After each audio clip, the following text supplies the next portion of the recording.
సంవత్సర రోజులుగా మీరు నమ్మినా నమ్మకున్నా, మీరు సెటైర్లు వేసినా నేను వ్యవసాయం చేసుకుంటానే ఉన్నాను. అప్పుడప్పుడు నేను గమ్ముగా ఉండలేను కాబట్టి నాకున్నటువంటి స్వల్పమైనటువంటి రాజకీయ పరిజ్ఞానంతో ఏదో ట్వీట్స్ పెట్టడం, ఏదో టెక్నికల్ గాను అకాడమిక్ గాను ట్వీట్స్ పెట్టడం చేస్తూ ఉన్నాను.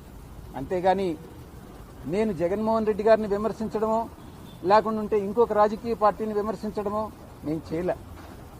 అయినప్పటికీ కూడా జగన్మోహన్ రెడ్డి గారే నన్ను విమర్శించారు.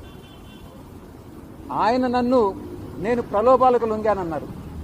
నేను అడుగుతా ఉన్నా, అదే ప్రలోభాలకు లొంగుంటే నేను ఈరోజు లక్షల కోట్లు ఆర్జించుండేవాడిని. నాకు అది నేను నమ్మినటువంటి ఆ వెంకటేశ్వర స్వామి సాక్షిగా చెప్తా ఉన్నా, ఎవరి దగ్గర విజయసాయిరెడ్డి డబ్బులు ఆశించి చెయ్యి చాచలేదు, భవిష్యత్తులో అటువంటి చాచే అవకాశం లేదు అని నేను ఈ పత్రికాముఖంగా తెలియజేసుకుంటా ఉన్నా. జగన్మోహన్ రెడ్డి గారు ఈ స్టేట్మెంట్ విత్డ్రా చేసుకోవాలి. చంద్రబాబు నాయుడు గారు చేస్తున్నటువంటి ఈ హరాస్మెంట్ ఏదైతే ఉందో అది నిలపాలి. ఇవి రెండూ జరగాలంటే తిరిగి రాజకీయ రంగ ప్రవేశం చేయాలి. అది ఏ విధంగా అన్నటువంటిది నేను మీకు తెలియజేసుకుంటా.